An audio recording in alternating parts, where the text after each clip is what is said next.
আজকে আমি এমন একটি খাবার বানাতে চলেছি যে খাবারটি আমাদের বাড়িতে কখনোই রান্না হয়নি। আমি জানি না এটা কেমন খেতে হয়। অনেক ভিডিওতে আমি এই খাবারটা বানাতে দেখেছি, তাই ভাবলাম আমিও আজকে বানাই। তার জন্য প্রথমে আমি ইলিশ মাছের লেজাটি হালকা করে ভেজে নিয়েছি। তারপরে তার মধ্যে থেকে সমস্ত কাঁটা বেছে শুধু মাছটা বার করে নিয়েছি। আমি পেঁয়াজ কুচিয়ে রেখেছিলাম আর লঙ্কা ভেজে নিয়েছি।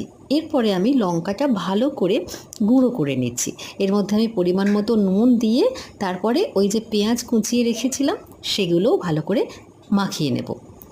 পেঁয়াজ আর লঙ্কা নুন দিয়ে মাখানো হয়ে গেলে এর মধ্যে আমি ওই মাছগুলো দিয়ে ভালোভাবে মিশিয়ে নিচ্ছি।